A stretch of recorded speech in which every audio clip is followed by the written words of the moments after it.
আসসালামু আলাইকুম ওরহমতুল্লাহি ওবরাকাতুহ।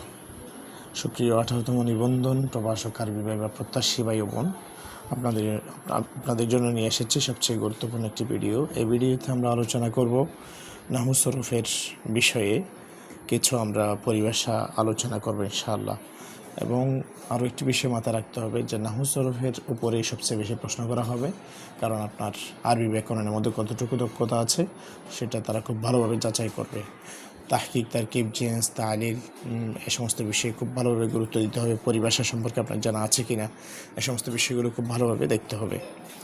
তো বাক্য গঠনের নিয়ম, প্রথমে দেখুন কীভাবে বাক্য গঠন করে। তাহলে বলতে হবে দুটি ইসিম দিয়ে বাক্য গঠন করা যায়, যাকে জুমলা ইসমিয়া বলে।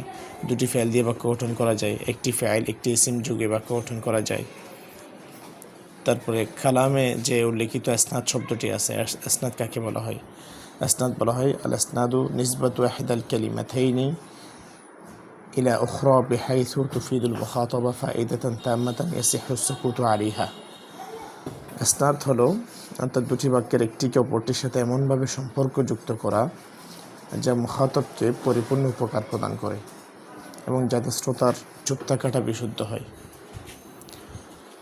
অর্থাৎ এখানে দুটি বাক্যের একটিকে আরেকটির সাথে এমনভাবে একটা সম্পর্ক যুক্ত করা, মুতাকাল্লিম একটা কথা বলার পরে যাকে সম্বোধন করে বলা হয়েছে তিনি একটা পরিপূর্ণ ফায়দা পাবেন, পরিপূর্ণ উপকার পাবেন, তার চুপ থাকাটা শুদ্ধ হবে, নতুন করে কোনো প্রশ্ন তৈরি হবে না। যেমন রাশিদুন খাইমুন, ঠিক আছে, এখানে রাশেদ দণ্ডায়মান, এই কথা বলার পরে মুতাকাল্লিমে যাকে সম্বোধন করে বলেছে তিনি পরিপূর্ণ একটা ফায়দা এখানে পেয়েছে এবং আর নতুন করে কোনো প্রশ্ন তৈরি হয়নি। গেল। এখন আয়রাব কাকে বলা হয়? আপনাকে ভাইবাতে জিজ্ঞাসা করতে পারে। আয়রাব হচ্ছে বাবি ফাইলের মাস্টার, তার অর্থ হচ্ছে প্রকাশ করা। আর আয়রাব তার পারিভাষিক সংজ্ঞা হলো আয়রাব ও মাবিহি ইয়াখতালিফু আখিরুল মাওরাব, যে মাওরাবের শেষে যে চিহ্ন দ্বারা ইসমে মাওরাবের শেষে পরিবর্তন সাধিত হয়, যে চিহ্ন দ্বারা ইসমে মাওরাবের শেষে কী হয়, পরিবর্তন হয়, তাকে কি বলা হয়? আয়রাব বলা হয়।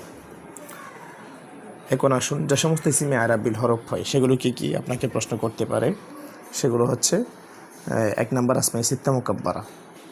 এখন আপনাকে জিজ্ঞাসা করতে পারে যে আসমাই সিত্তা মুকাব্বারা কয়টি, তখন আপনি উত্তরে বলবেন 6টি। 1 নম্বর আবুন, 2 নম্বর আখুন, 3 নম্বর হামুন, 4 নম্বর হানুন, 5 নম্বর হচ্ছে ফামুন, 6 নম্বর হচ্ছে দু। আবার বলছি, আবুন, আখুন, হামুন, হানুন, ফামুন, দু। তারপরে আরাবিল হরফ আরও যে সমস্ত ইসিম হয়ে থাকে সেগুলো হচ্ছে আল মুসান্না, ইসনানা, ইসনাতানা এবং কেলা কেলতা। তারপরে হচ্ছে জামা মুজাক্কর সালেম, তারপরে হচ্ছে জামা মুজাক্কর সালেম যা এই মুতাকাল্লিমের দিকে এজাফত হয়, অর্থাৎ জামা মুজাক্কর সালেম মুজাব্বা এই মুতাকাল্লিম যেটা বলা হয়ে থাকে। তারপরে যে সমস্ত ইসিমে আরাবিল হরকাত হয়ে থাকে সেগুলো কি কি? মুফরাদে মুনসারিফে সহি, জামা মুকাসসার মুনসারিফ, জামা মুয়ান্নাস সালেম, গায়রে মুনসারিফ, এই সমস্ত ইসিমের মধ্যে আরাবিল হরকাত হয়ে থাকে, অর্থাৎ হরকত দ্বারা আরাব প্রকাশ পাবে। আরেকটা হলো ইসমে মকসুর, আরেকটা হলো জামা মুজাক্কর সালেম, যা যখন এই মুতাকাল্লিমের দিকে কী হবে, মুজাফ হবে।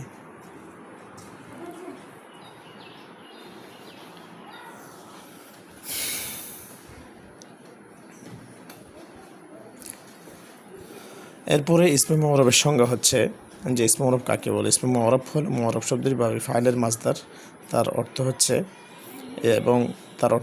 এজহার, প্রকাশ করা। আর পারিভাষিক সংজ্ঞা হলো, আপনাকে প্রশ্ন করতে পারে মুআরাব কাকে বলে। মুআরাব হলো হুয়া কুল্লু ইসমিন রুক্কিবা মা গায়রিহি ওয়ালা ইশবাহু মাবনি আল আসলি আনি আল হারফা ওয়াল আমরুল হাজির আল মারুফ ওয়াল মাউজি। অর্থাৎ মুআরাব ওই ইসিমকে বলা হয় যা অন্য কোনো কালিমার সাথে সংযুক্ত হয়। মুআরাব কাকে বলে? ওই ইসিমকে বলে যা অন্য একটা কালিমার সাথে সংযুক্ত হবে, কিন্তু মবনি আসল, হরফ, আমর, হাজের, মারুফ এবং ফেলে মাঝি এগুলোর সাথে সামঞ্জস্য রাখবে না। এখান থেকে আরও একটি বিষয় আপনাকে প্রশ্ন করতে পারে যে মবনি আসল মোট কয় প্রকার? 3 প্রকার। কি কি? অর্থাৎ হরফ, তারপর হচ্ছে আমর, হাজের, মারুফ এবং ফেলে মাঝি। এবং